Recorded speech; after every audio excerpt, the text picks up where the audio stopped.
Hey everyone, welcome to another video build where I'll be making Kitty Hawk's 1/48 scale fitter. This is a slightly longer video than usual, so I've popped in some timeline shortcuts in the description. Also be sure to activate the subtitles using the closed caption feature to see the products and colours I'm using.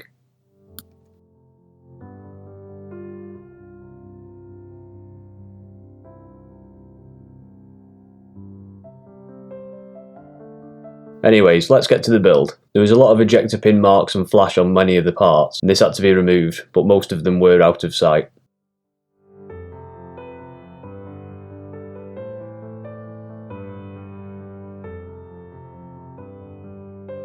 The engine is fully detailed, offering modelers the option to show the engine separate to the fuselage. Looking at some images of the engine, the nozzle is sitting inside the exhaust tip.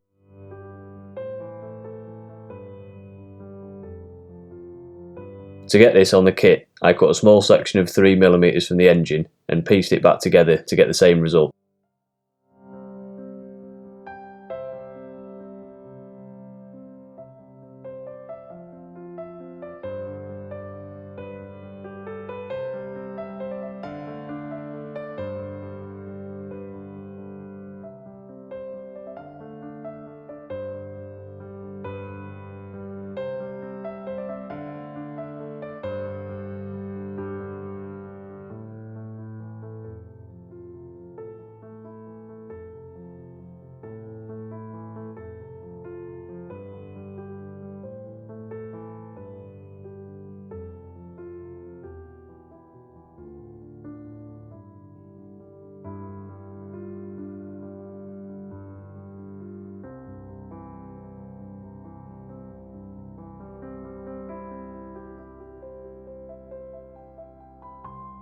A sponge is useful to make a more random spattering of tones often seen on the petals of an exhaust.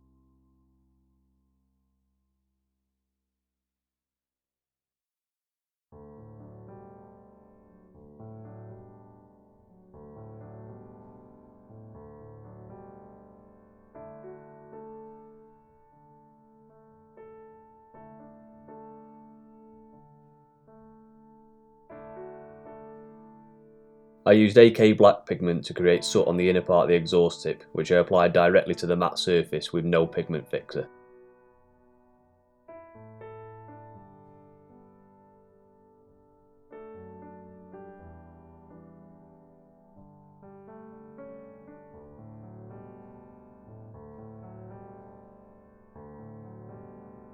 I often get asked about my workbench lighting setup.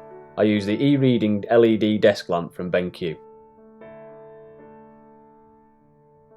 The lamp has a ball joint connecting the light head to a double elbow, allowing the light bar to be positioned suitable for any hobby task, from close-up detail work to wide, open, larger scale projects. The BenQ desk lamp also features eye care setting, which automatically sets ambient light to the brightness in the room for easiest viewing and reduced eye strain over longer periods of time.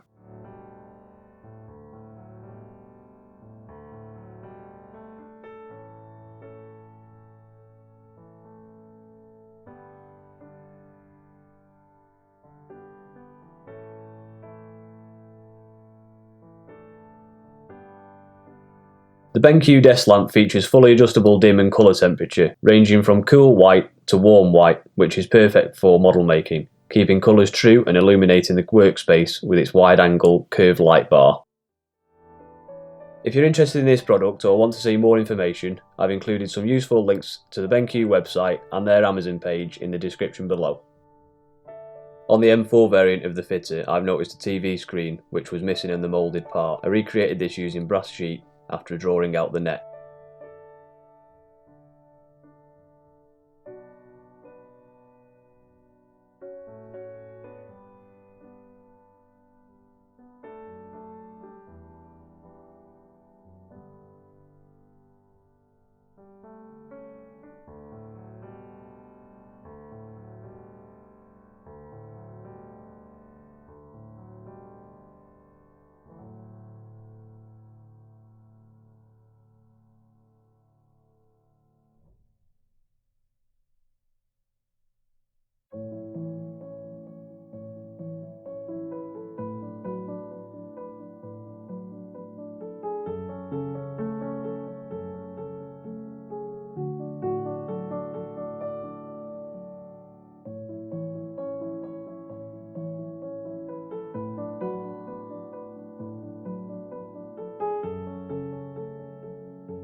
I prefer using a pen for the details of the cockpit. I find them more accurate to pick out the raised details of switches and dials over using a brush.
I applied thin Decals neutral wash to the areas that will be bleached by light and dust, then let it dry without removing.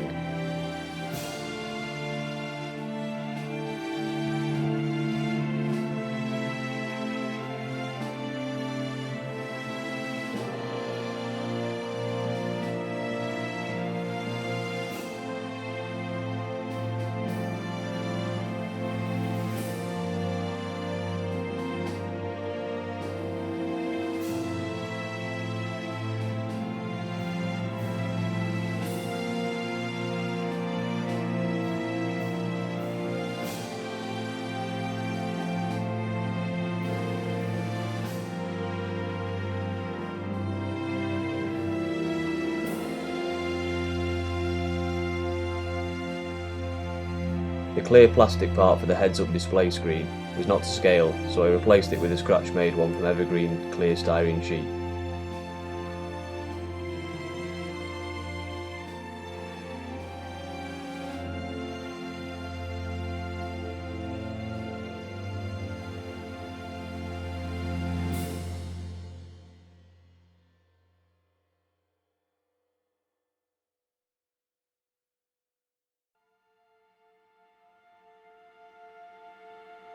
The cockpit fit together really well, with no gaps or adjustments to be made.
The instructions show the fuselage to be assembled in modules, a front, a middle and a rear, but I was worried about the alignment of these parts using this method, so I went down a more traditional route of 2 halves, split down the centre. This will allow for more control of the alignment along the length of the model.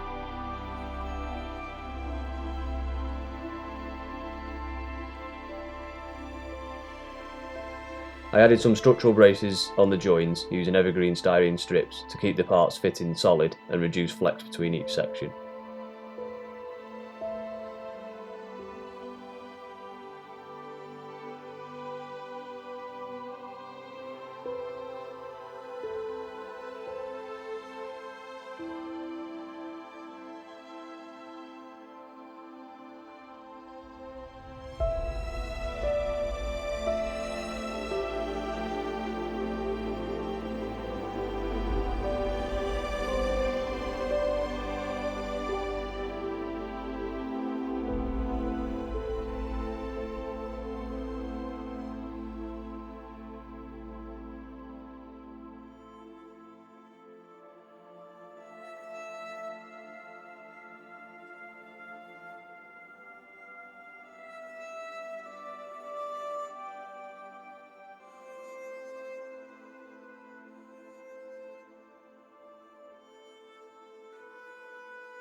A much needed aftermarket upgrade for this kit is a replacement Mach cone. I got this one from KASL Hobby to replace the poor and inaccurate kit supplied part. There are some small adjustments to be made on the inner surfaces of the intake to allow for the replacement to fit, but once this has been done the part fits in and is much better than the original.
The fit of the cockpit was excellent, with no gaps or rework needed.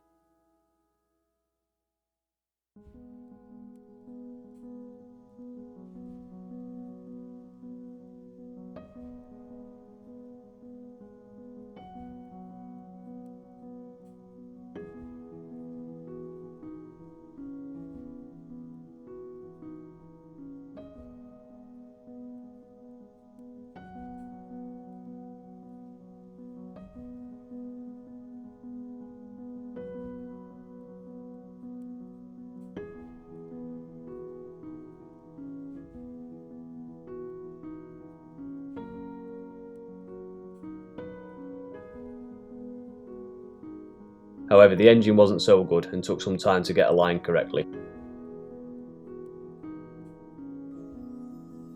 As I wasn't showing the engine on my build, I just left it prime black, and it would be in the shadow of the fuselage once it's assembled.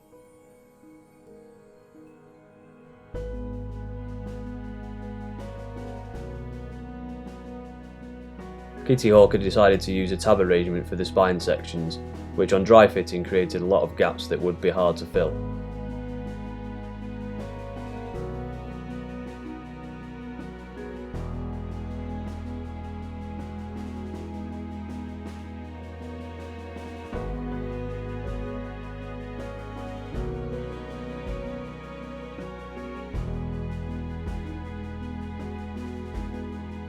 I decided to fill these and cut off the tabs to get a face-to-face fit, which would be easier to run filler along if needed.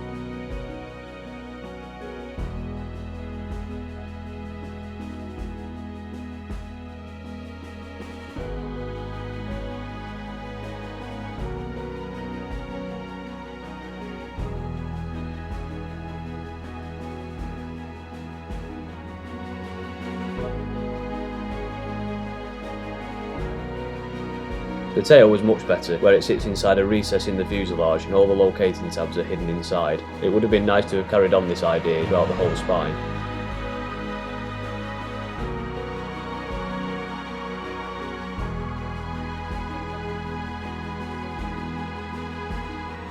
Once everything was assembled, I primed the seams along the length to check the filler was smooth and even.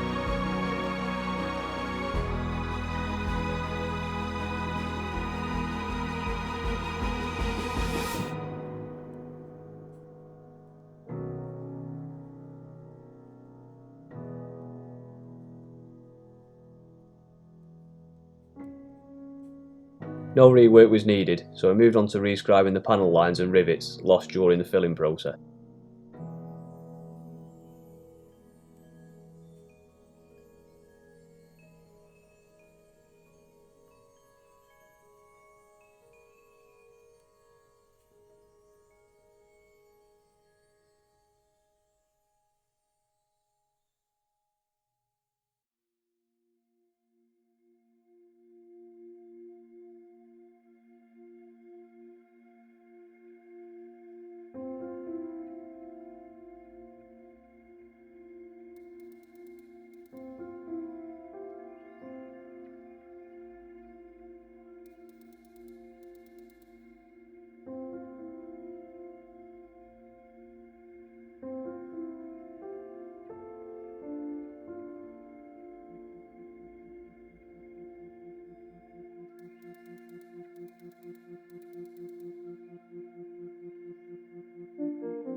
An easy way to check the re-scribing is to apply an oil wash to help highlight the details.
I find that the primer coat dries with a slightly rough texture.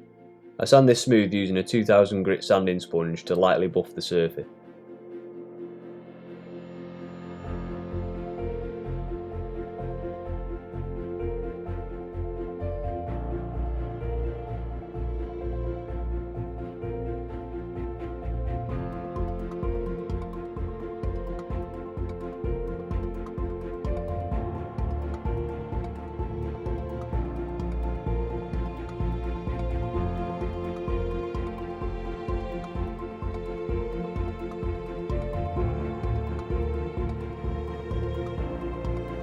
I see that splatter masks are becoming more and more common in modelling right now, so I decided to make my own using a simple kitchen scouring pad. The layers can be torn to make thin masking stencils. The thickness of each layer can control the amount of paint that can pass through, and also is less sharp than using the manufactured splatter masks. Using the mask, I highlighted the black base with white to get a layer of random tones which will affect the camouflage colours.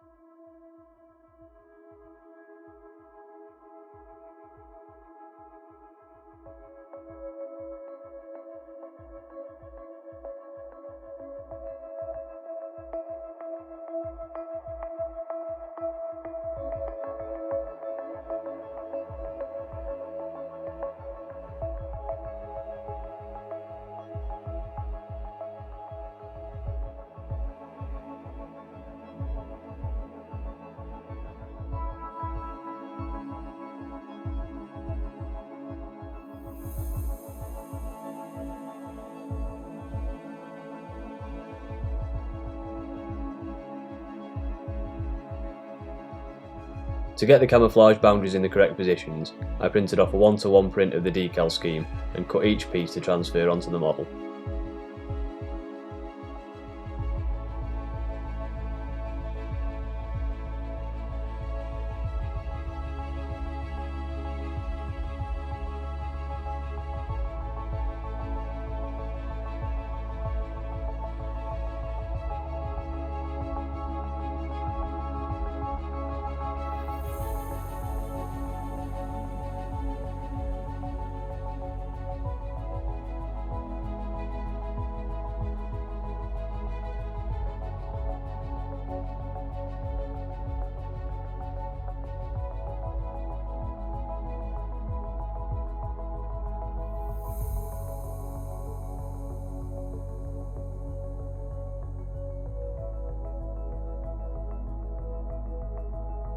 Following the pencil lines, I freehand sprayed the camouflage pattern, starting with the lightest first and progressively working darker.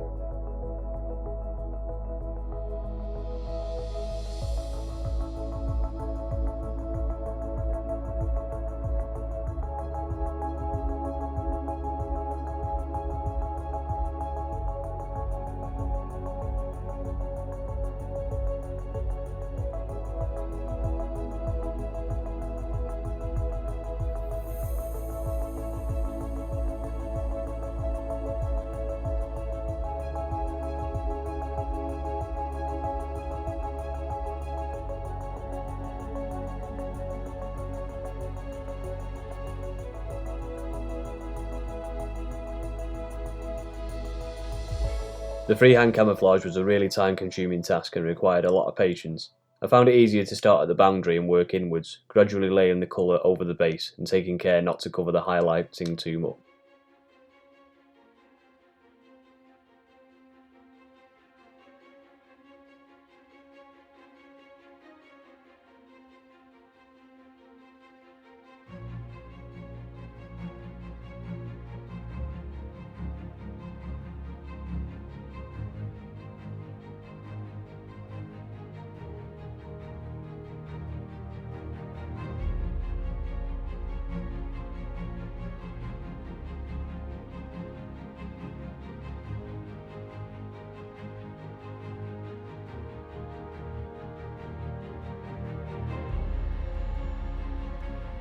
The instructions call for field green to be used, but on comparison with the previous green colour, it was too similar and not accurate to the real aircraft.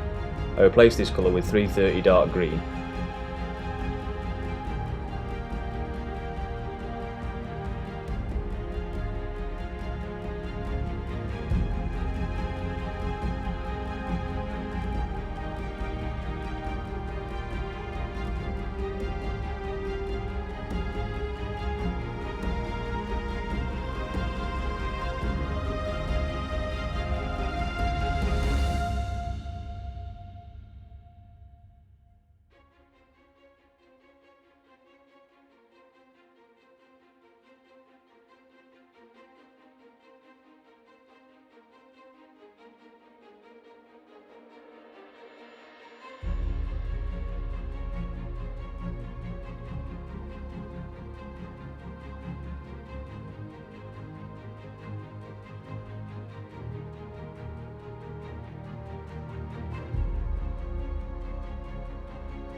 Then I coat the entire model in 3 layers of Super Clear 3 ready for the decals.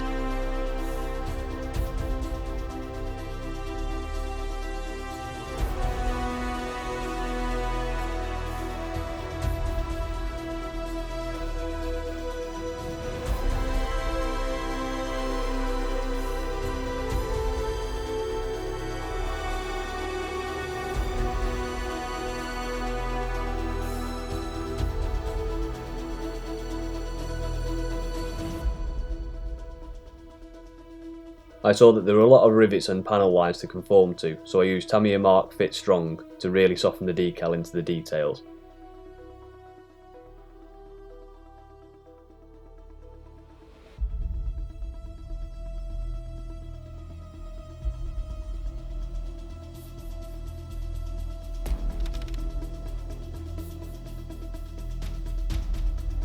After 2 more coats of Super Clear 3, the model appears to have an orange peel texture and witness from the decals.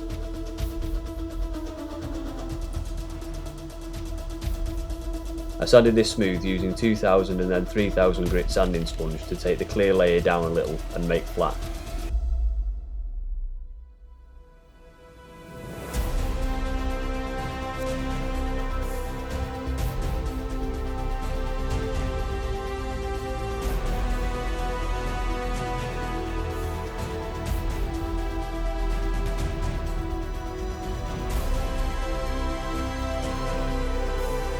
Without any further work, I start with the oil washes. The first stage was to emphasise all of the panel lines with a neutral coloured wash.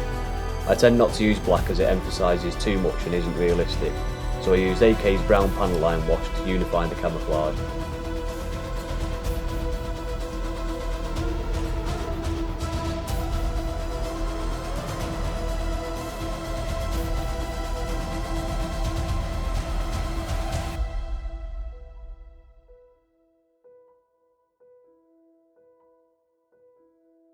I speed up the drying time by using a heat gun set to a mild temperature and then remove the wash with a dry paper towel once it's touched dry and showing no wet patches.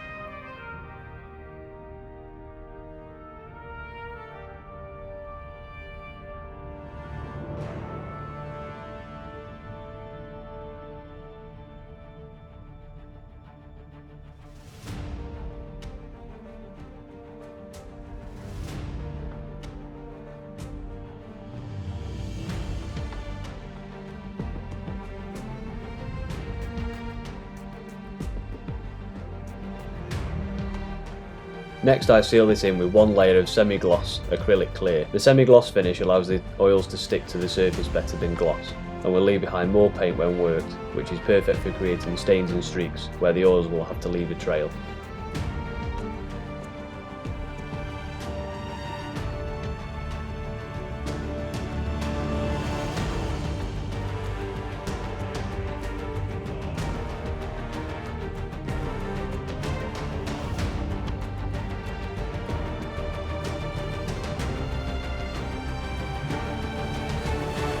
I start by adding more staining on the metal protection panel with an industrial earth colour wash.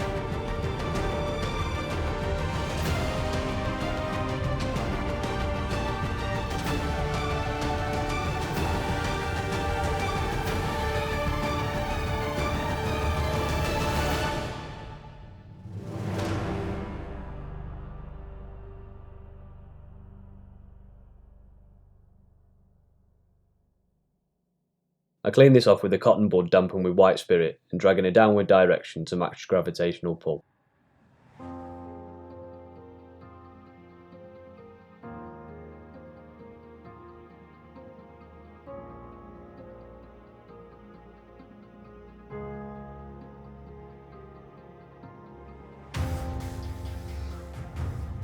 Next is to add streaks from the rivets, using the same colour from unthinned oil. Start by adding a small amount of oil to the source of the streak.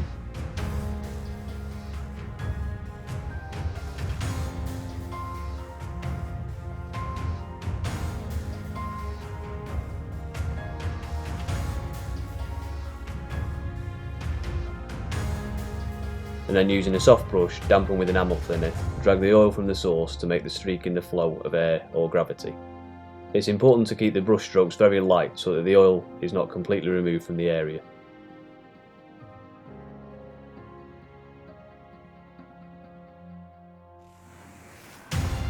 Using the brush you can manipulate the direction of flow and control it by stroking either side of the oil.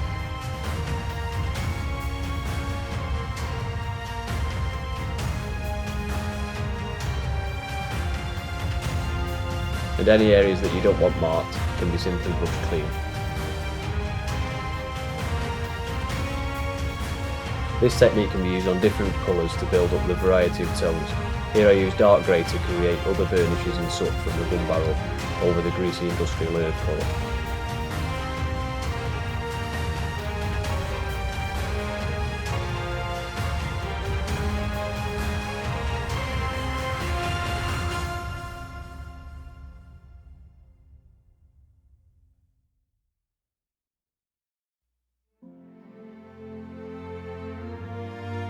This process can be repeated over and over until all of the areas of focus are completed to the effect you're after. Using more passes with the oils will create a heavier effect, as will using more colours to build up the layers of dirt.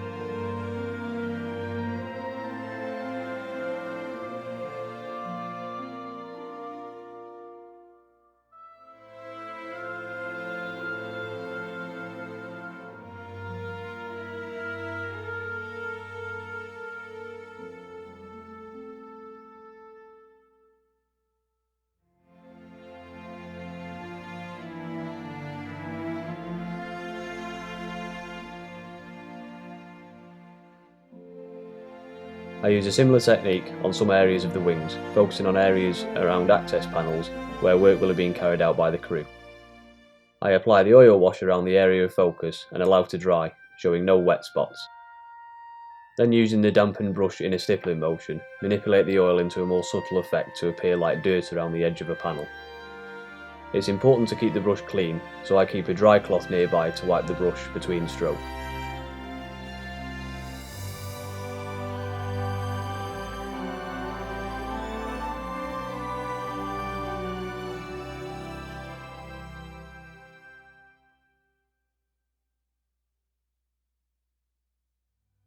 If the area gets too wet with thinner, I use a dry cotton bud to carefully clean the area and stop it getting flooded and ruin the effect.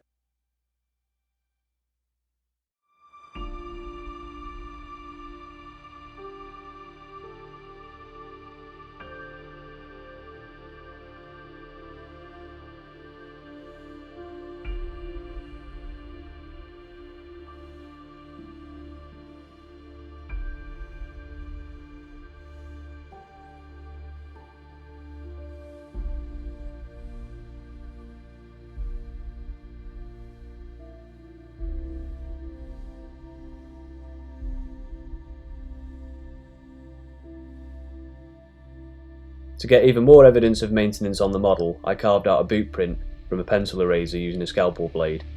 I made a size 9 on this version, but I guess you could customise the size of the boot to your liking.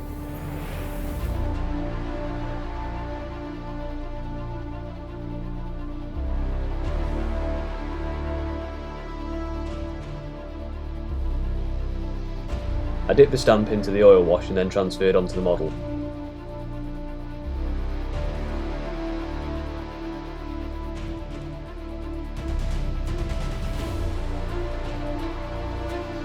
It might not be the most accurate placing in terms of maintenance routes, but it looks cool and proves the idea works.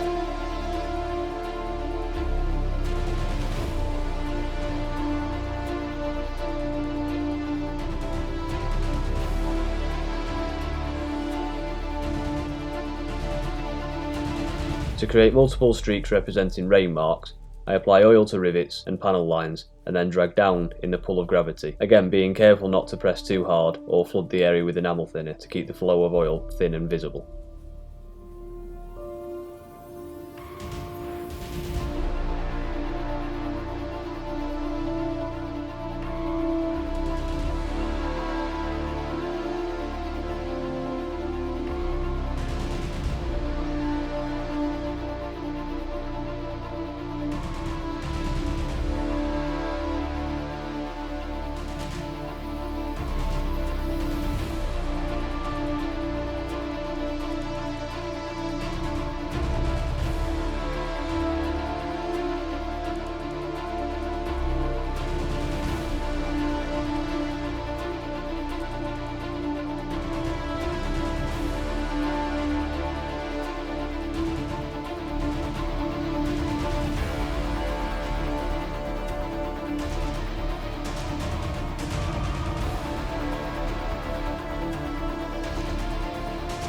I noticed that the exhaust tips have a lot of varying colour tones on them and wanted to replicate this using the scouring pad splatter mask technique I used for the base. I started by tinting the aluminium base with alclad pale burnt metal using a very light coat. Then using the pad I faintly patched alclad steel to make darker spots in the middle of the tip.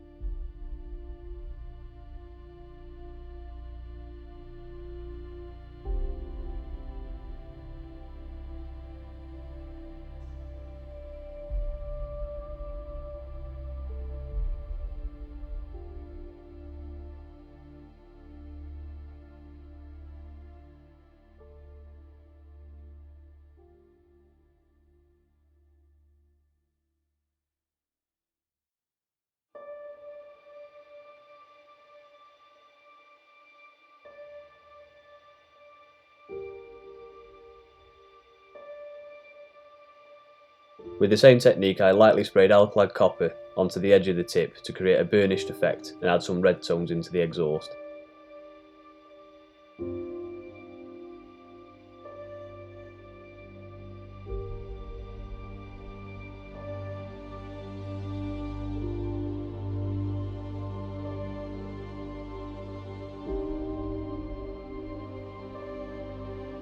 This time with heavily thin yellow-green, I created some corrosion at the front of the tip section around the panel join.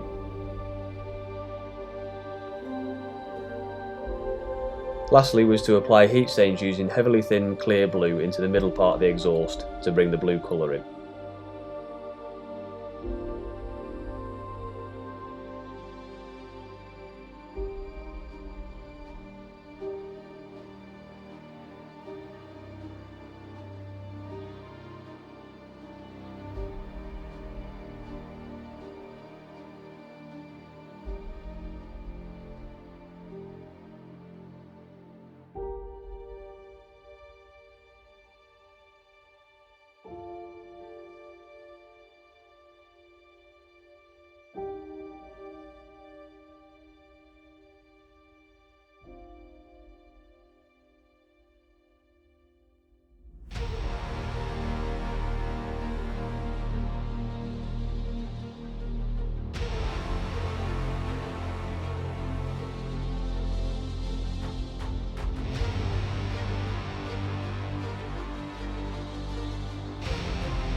I used all the shown techniques on the payload with the addition of some scratches where I used AK chipping fluid. I based the fuel tank in alclad aluminium and then coated the 2 layers of chipping fluid and waited until completely dry. I then directly painted over using the camouflage colours.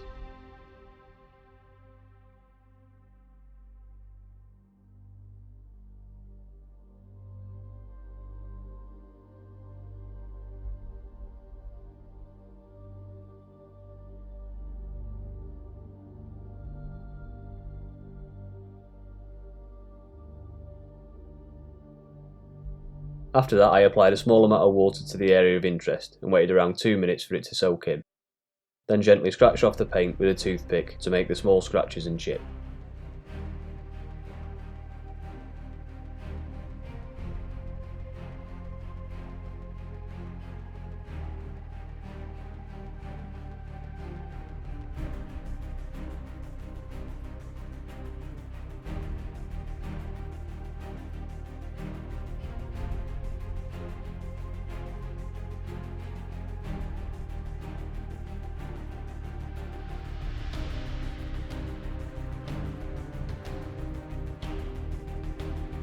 The last aftermarket upgrade I used was a pitot tube from Model Master.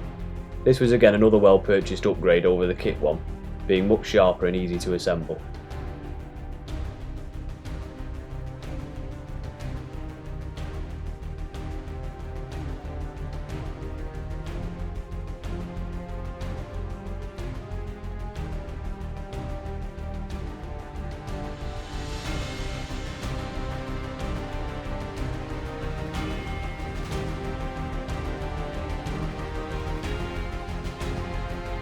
As I was displaying the canopy open, I detailed the inside using evergreen styrene rod to replicate the framework. A small amount of poly cement was enough to hold the parts in place without spilling onto the clear part.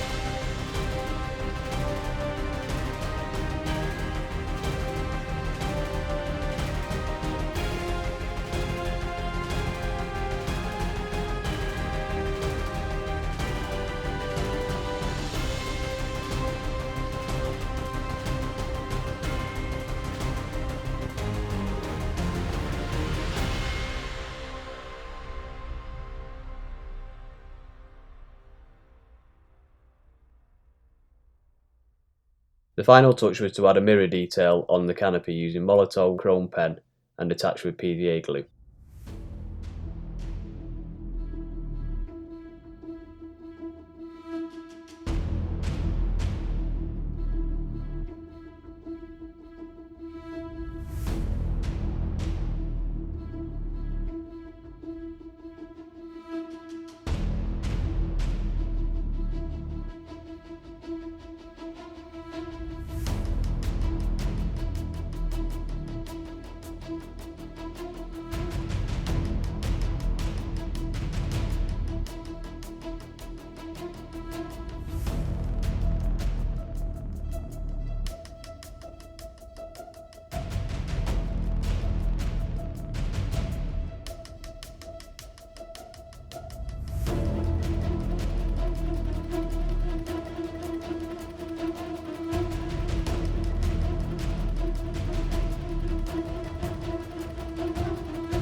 That's all from me, so I'll see you in the next one, and goodbye for now.